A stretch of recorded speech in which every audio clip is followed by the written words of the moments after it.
2026ஆம் ஆண்டுக்கான உலகக்கோப்பை கால்பந்து தொடரை வெல்லப் போவது யார்?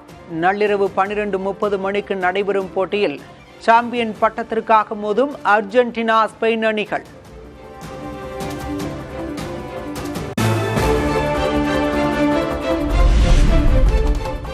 கால்பந்து உலக சாம்பியனாகும் அணிக்கு வெற்றி கோப்பையுடன் 481 கோடி ரூபாய் பரிசு.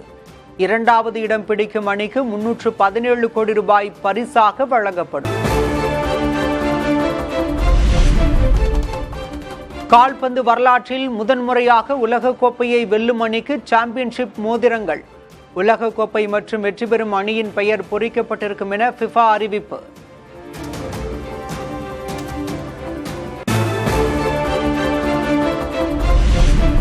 உலகக்கோப்பை தொடரில் அதிக கோல்களை அடித்ததற்கான தங்க காலணி விருதை பெறப்போவது யார்? பிரான்சின் எம்பாப்பேவை முந்த இறுதிப் போட்டியில் அர்ஜென்டினாவின் மெஸ்ஸிக்கு தேவை 2 கோல்கள். யாராலும் அழிக்க முடியாத, மறக்க முடியாத வரலாற்றை அர்ஜென்டினா ஏற்கனவே எழுதிவிட்டது. உலகக்கோப்பை இறுதிப் போட்டி தொடர்பாக மெஸ்ஸி நெகிழ்ச்சி. உலகக்கோப்பை கால்பந்து இறுதிப் போட்டி நடப்பதையொட்டி கேரளத்தில் உள்ள பள்ளி மற்றும் கல்லூரிகளுக்கு நாளை விடுமுறை அறிவிப்பு. மின்தடை ஏற்படாமல் இருக்க நடவடிக்கை எடுக்கப்பட்டுள்ளதாக கேரள அரசு அறிவிப்பு.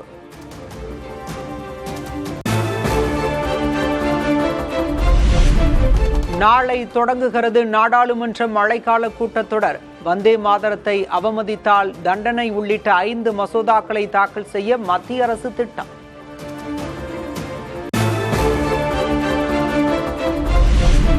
நீட் தேர்வு வினாத்தாள் கசிவு, அயோத்தி ராமர் கோயில் காணிக்கை சர்ச்சை, எத்தனால் கலப்பு பெட்ரோல் உள்ளிட்ட விவகாரங்களை எழுப்ப எதிர்க்கட்சிகள் திட்டம். தொகுதி மறுவரையறை மசோதா மீண்டும் கொண்டுவரப்பட்டால் தோற்கடிக்கவும் முடிவு.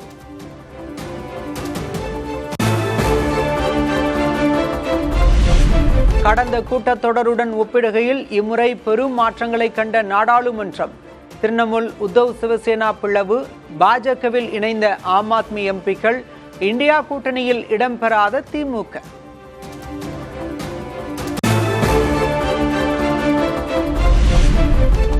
எதிர்க்கட்சிகளுக்குள் பிளவு ஏற்படுத்தி தொகுதி மறுவரையறை மசோதாவை நிறைவேற்ற பாஜக அரசு முயற்சி என காங்கிரஸ் பொதுச் செயலர் KC வேணுகோபால் விமர்சனம்.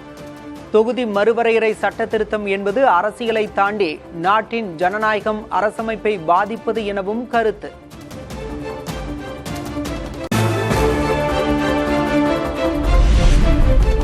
தொகுதி மறுவரையறை விவகாரத்தில் சட்ட திருத்தம் மூலம் அரசுக்கு அளவற்ற அதிகாரங்கள் வழங்குவதை எதிர்ப்பதாகவும் KC வேணுகோபால் கருத்து.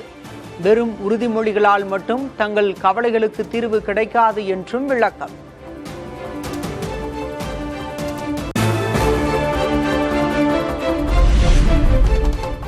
தொகுதி மறுவரையறை விவகாரத்தில் திமுக நிலைப்பாட்டில் மாற்றமில்லை. மாநில உரிமைகளை விட்டுக் கொடுக்க மாட்டோம் என TR பாலு, திருச்சி சிவா கூட்டாக பேட்டி.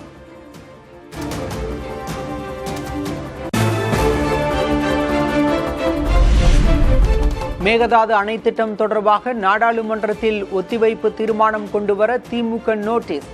மேகதாது திட்டத்தால் தமிழ்நாட்டில் ஏற்படும் பாதிப்புகள் மற்றும் தீர்ப்பாயம் அமைக்க வேண்டிய அவசியம் குறித்து அவசர விவாதம் நடத்த கோரிக்கை.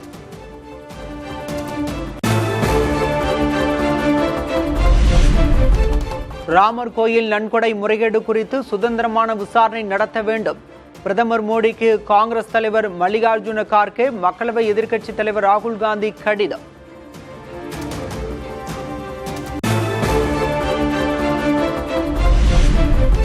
நாடாளுமன்றம் நோக்கி கரப்பான் பூச்சி ஜனதா கட்சி பேரணி செல்வதை தடுக்க நடவடிக்கை. ஜந்தர் மந்தர் அருகே உள்ள சாலைகள் மூடல், வாகன போக்குவரத்தை நிறுத்தி தடுப்புகளை அமைத்த போலீசார்.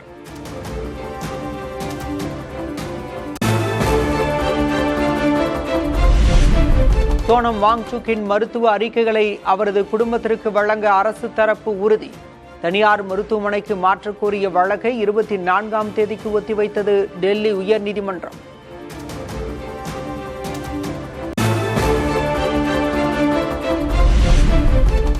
ராகுல் ஸ்டாலின் இடையே மனக்கசப்பு வந்தது ஏன் என்பது குறித்து முதல் முறையாக மனம் திறந்த காங்கிரஸ் மூத்த தலைவர் KS அழகிரி.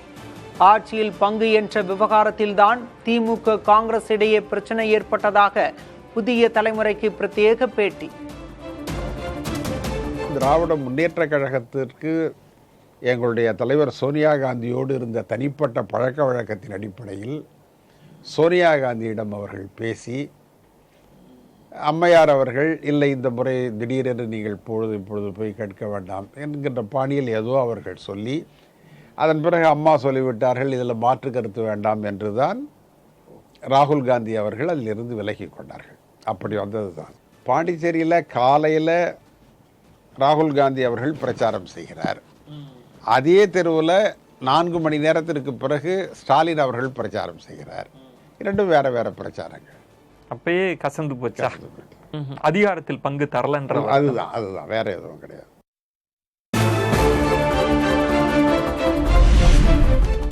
சட்டமன்ற தேர்தலில் திருமாவளவன் போட்டியிட வேண்டாம் என திமுக அழுத்தம் கொடுத்ததாக KS அழகிரி குற்றச்சாட்டு.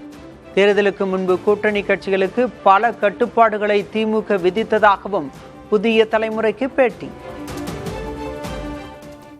தொல் திருமாவளவன் காட்டுமன்னார்குடியில் போட்டியிட வேண்டும் என்று விரும்புகிறார். ஆனால் முடியவில்லை. நீங்கள் அவ்வளவு கட்டுப்பாடுகளை விதிக்கக்கூடாது இல்லையா? அவர் வாய் திறந்து சொல்லிவிட்டார், நான் காட்டுமன்னார்குடியில் நிற்கப் போகிறேன் என்று சொல்லிவிட்டார். ஆனால் அவரால் நிற்க முடியலையா? அவருக்கு ஒரு அழுத்தம் வந்து விட்டது அல்லவா?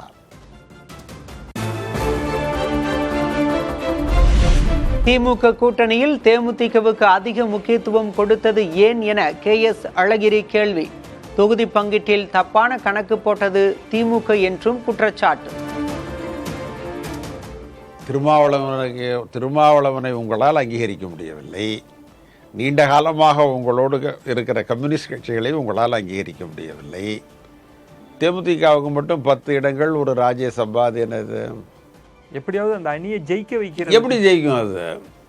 நீங்கள் இவ்வளவு சங்கடங்களோடு ஒன்றை நீங்கள் உருவாக்கினால் அது எப்படி வெற்றி பெறும்? அது தப்பான கணக்கு தான்.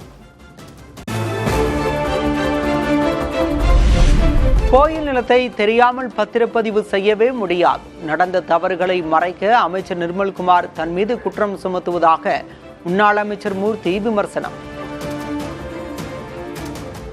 பத்திர ஆபீஸ்ல 589 பத்திர ஆபீஸ்ல ஒரு SRT-னால் நான் பேசியிருக்கேன் 5 ஆண்டு காலத்துல. இவர் எல்லாத்திலையும் பேசி ஒவ்வொரு பத்திர ஆபீஸ்லையும் வாங்கக்கூடிய பணத்துல 20% வாங்கியிருக்கின்றாரு. எந்த பத்திர ஆபீஸ், எந்த SR-ட்ட இந்த 589 நான் பேசுறேன்னு சொல்லுங்க.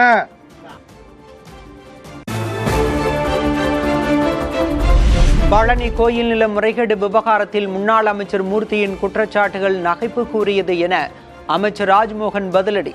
திட்டமிட்ட அவதூறுகள் பரப்பப்படுவதாகவும் விமர்சனம். அது திட்டமிட்டு அந்த தம்பி, பாவம் சின்ன தம்பி, நல்ல அருமையான மாண்புமிகு அமைச்சர், திட்டமிட்டு அவர் மீது நடத்தப்படுகிற ஒரு அவதூறுக்கெல்லாம் நம்ம பதில் சொல்ல முடியாது. எதுவாக இருந்தாலும் சட்ட ரீதியாக அவர் எதிர்கொள்வார்.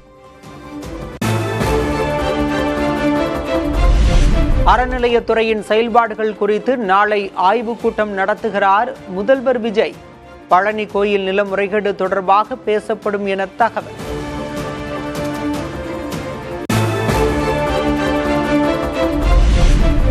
மதுரை மாங்குளம் அருகே சமணர் படுகையில் அமைச்சர் ராஜ்மோகன் ஆய்வு. மீனாட்சிபுரம் பகுதியில் வரலாற்று சிறப்புமிக்க பிராமி கல்வெட்டுகளை பார்வையிட்டார்.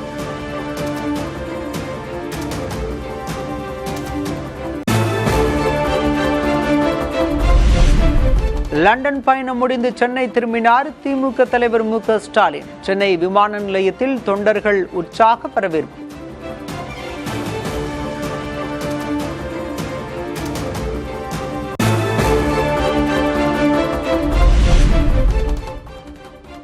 ஜனநாயகன் படம் வெளியாகும் நாளில் அரசு விடுமுறை அறிவித்தாலும் ஆச்சரியப்படுவதற்கு இல்லை. படத்தை திருவிழா போல கொண்டாட வேண்டும் என கூறிய அமைச்சர் ஆனந்துக்கு அதிமுக முன்னாள் அமைச்சர் RB உதயகுமார் கண்டனம்.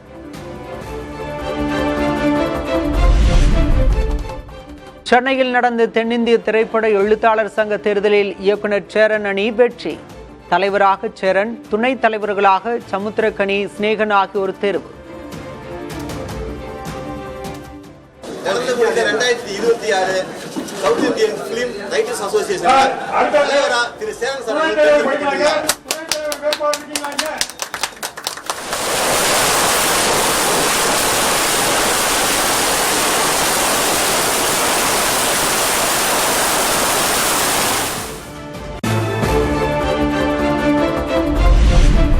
தமிழ்நாட்டில் கோடை காலத்தை போன்று இம்மாதம் வெயில் சுட்டரிப்பதால் புதிய உச்சம் தொடும் மின் நுகர்வு 17ஆம் தேதி இதுவரை இல்லாத அளவாக 47.54 கோடி யூனிட்டுகளாக அதிகரிப்பு.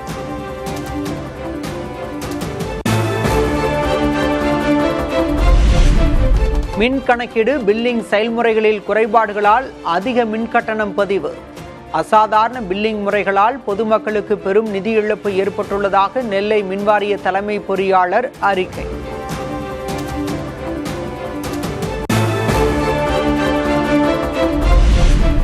வார விடுமுறை முடிந்து பல்வேறு ஊர்களிலிருந்து சென்னை திரும்பும் மக்கள். திருச்சி சென்னை தேசிய நெடுஞ்சாலையில் ஊர்ந்து செல்லும் வாகனங்கள்.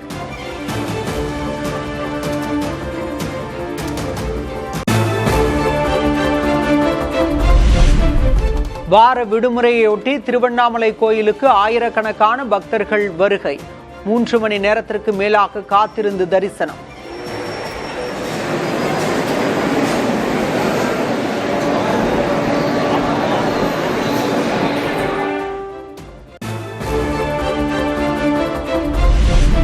ஆடி முதல் ஞாயிறையொட்டி மேல்மலையனூர் அங்காளம்மன் கோயிலில் குவிந்த பக்தர்கள். மொட்டையடித்தும் காது குத்தியும் நேர்த்திக்கடன்.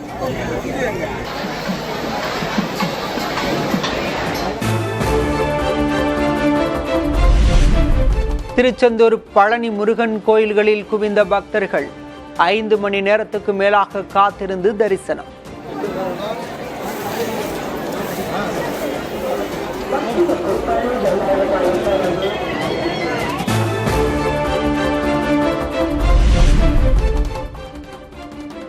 பழனியில் நாளை முதல் 45 நாட்களுக்கு ரோப்கார் சேவை நிறுத்தம். பராமரிப்பு பணிகள் காரணமாக கோயில் நிர்வாகம் அறிவிப்பு.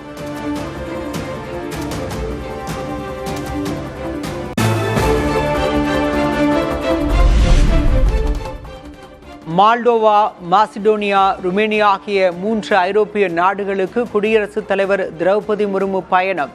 இருதரப்பு உறவுகளை மேம்படுத்துவது குறித்து 3 நாட்டு தலைவர்களுடன் ஜனாதிபதி பேச்சுவார்த்தை நடத்துகிறார்.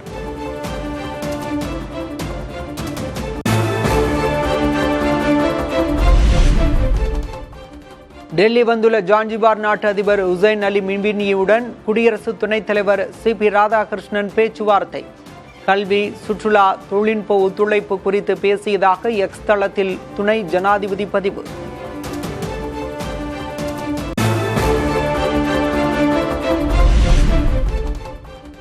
பனி சூழ்ந்த ஆர்க்டிக் கண்டத்தில் நடந்த சவாலான ஓட்டப்பந்தயம். -5 டிகிரி குளிரில் நடந்த போட்டியில் 7 நாடுகளிலிருந்து 22 வீரர்கள் பங்கேற்பு.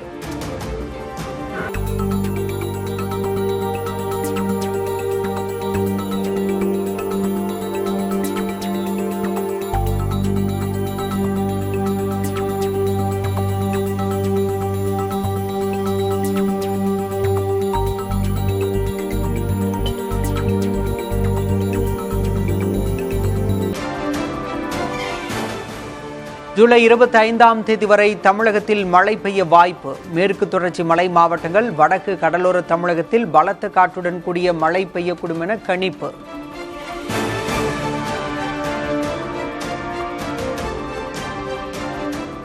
நாகாலாந்து மாநிலத்தில் கனமழை, நிலச்சரிவால் 8 பேர் உயிரிழப்பு.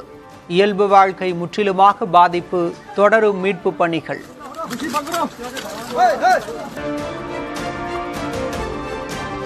உத்தரப்பிரதேச மாநிலம் காக்ரா ஆற்றில் பெருக்கெடுத்த வெள்ளம். ஆற்றங்கரையோரம் இருந்த வீடு சரிந்து விழுந்தது.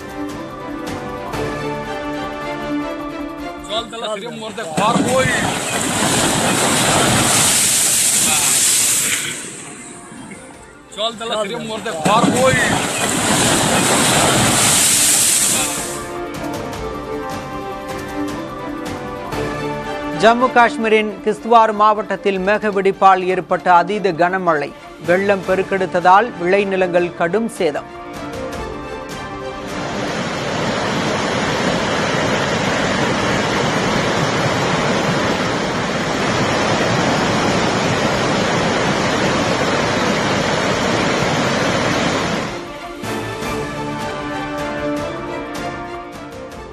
ஜம்மு காஷ்மீரின் பந்திப்போரா மாவட்டத்தில் உள்ள குரேஸ் பகுதியில் கனமழையால் நிலச்சரிவு. மலையிலிருந்து சாலைக்கு உருண்டு வந்த கற்கள்.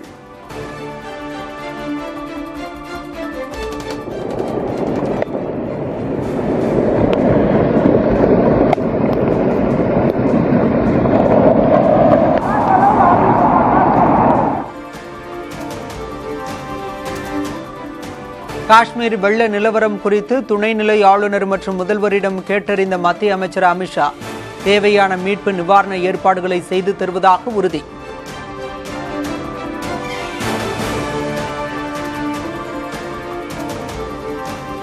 ஜப்பான் ஓபன் பேட்மிண்டன் தொடரில் சாம்பியன் பட்டம் வென்றார் இந்தியாவின் PV சிந்து. டோக்கியோவில் நடைபெற்ற இறுதிப் போட்டியில் ஜப்பானிய வீராங்கனை யமாகுச்சியை தோற்கடித்தார்.